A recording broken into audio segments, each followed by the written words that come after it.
नमस्ते दोस्तों, स्वागत है आपका हमारे एक और नई वीडियो। आज मैं आपको चंचल नाथ अघोरी माता की कुछ महत्वपूर्ण जानकारी देने वाला हूं। तो इस वीडियो को शुरू से एंड तक जरूर देखें और वीडियो पसंद आए तो वीडियो को एक लाइक जरूर करें और इस चैनल को सब्सक्राइब कर लेना, क्योंकि ऐसी वीडियो आपको देखने के लिए मिलती रहेगी। चलिए वीडियो शुरू करते हैं। तो सबसे पहले हम बात करेंगे चंचल नाथ माता के बचपन के बारे में। माता का बचपन कैसा था? जब चंचल नाथ माता 7 साल की थी, तभी माता ने अपना घर परिवार सब कुछ छोड़ दिया और अपने गुरु के पास जाकर रहने लगी। धीरे धीरे चंचल नाथ अपने गुरु में बिल्कुल समर्पित हो गई और अपने गुरु से अघोरी रूप धारण करने का बीज मंत्र ले लिया। फिर चंचल नाथ माता मां काली की तपस्या करने कभी शमशान में जाती तो कभी जंगलों में, जिससे माता को शक्तियां प्राप्त हो सके। धीरे धीरे चंचल नाथ माता बड़ी होती गई। अब माता पूरी तरह से अघोरी बन चुकी थी। एक दिन जब माता शमशान से अघोर पूजा करके वापस जा रही थी, तो रास्ते में एक अज्ञात व्यक्ति सड़क के किनारे पड़ा हुआ था। तो माता की नजर उसे व्यक्ति पर पड़ गई। फिर माता उस व्यक्ति के पास गई और बोली, क्या हुआ? तुम यहाँ क्यों सो रहे हो? उसे व्यक्ति ने कहा कि मैं सो नहीं रहा हूँ, मेरी तबीयत बहुत खराब है, मुझसे चला भी नहीं जा रहा है, कृपया मेरी मदद करो। इतना सुनते ही माता उदास हो गई और उसे व्यक्ति से कहा कि मैं तुम्हें आशीर्वाद देती हूँ, तुम घर जाते ही बिल्कुल ठीक हो जाओगे। फिर वह व्यक्ति अपने घर चला गया। फिर सुबह होते ही उसे व्यक्ति ने अपने आप को देखा तो वह पूरी तरह ठीक हो चुका था। फिर यह बात उसने कुछ लोगों को बताई, पर उसकी बात पर किसी ने विश्वास नहीं किया और कहा कि वह कोई साधारण साधु नहीं है। फिर भी उसकी बात पर किसी को यकीन नहीं हुआ। फिर वह माता को ढूंढने अकेला ही निकल पड़ा। ढूंढते ढूंढते माता के पास जा पहुंचा। माता एक पीपल के पेड़ के नीचे महादेव की भक्ति में लीन थी। तभी वह व्यक्ति माता के पास जाता है और बोलता है, माता मैं आपको लेने आया हूँ, आप मेरे साथ मेरे घर पर चलो। माता ने कहा, मेरा तो कोई घर परिवार नहीं, मैंने तो सब कुछ उस महादेव के नाम कर दिया, मेरी हर एक सांस पर महादेव का नाम लिखा है। फिर उसे व्यक्ति ने माता से बहुत विनती की, लेकिन माता ने बिल्कुल मना कर दिया।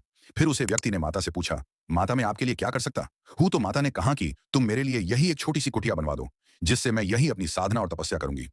फिर उसे व्यक्ति ने माता के लिए एक छोटा सा आश्रम बनवाया, जिसमें महादेव और मां काली की मूर्ति स्थापित की गई।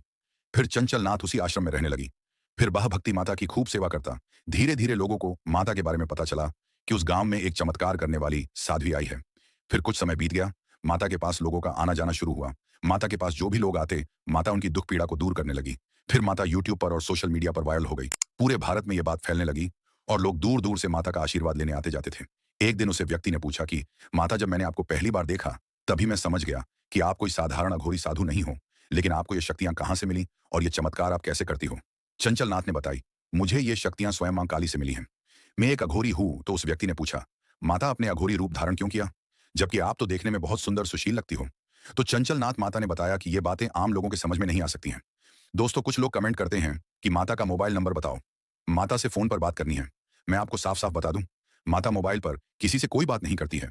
माता से मिलने का सिर्फ एक ही मार्ग है कि आप उनके आश्रम में स्वयं जाकर दर्शन करें और आशीर्वाद प्राप्त करें। दोस्तों, चंचल नाथ माता के आश्रम का पता मैं बता देता हूं।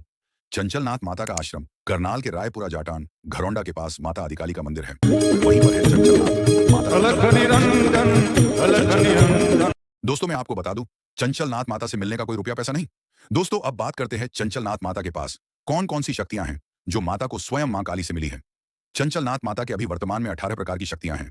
जैसे किसी को ऊपरी चक्कर हो या फिर आपकी शादी में रुकावट आ रही हो, भूत प्रेत, संतान सुख की आवश्यकता आदि कोई समस्या सब ठीक कर देती है। दोस्तों, कुछ लोग तो इन माता शुभ हाथों से अपनी महंगी महंगी गाड़ियों का पूजन करवाने आते हैं, क्योंकि लोग माता पर बहुत विश्वास करते हैं। इन माता के बाल 8 फीट लंबे हैं। माता का कहना है कि माता इन बालों पानी से नहीं, बल्कि शमशान की राख से धोती है। दोस्तों, सबसे बड़ी बात मैं आपको अब बताऊंगा, जिसे आप ध्यान से सुना दोस्तों। मैं तो बावरी दर दर भटकूं कर। और सुबह के 7 बजे से और शाम के 7 बजे तक ही आप माता के दर्शन कर सकते हैं। चंचल नाथ माता भारत के जन कल्याण के लिए कार्य करती हैं। उनका जीवन लोगों की सेवा, अध्यात्म और समाज को सही दिशा देने में समर्पित है। वे जरूरतमंदों की सहायता, शिक्षा, संस्कार और भक्ति का मार्ग दिखाने के लिए जानी जाती हैं। माता लोगों को यह संदेश देती हैं कि केवल पूजा पाठ ही नहीं, बल्कि मानव सेवा भी ईश्वर की सच्ची भक्ति है।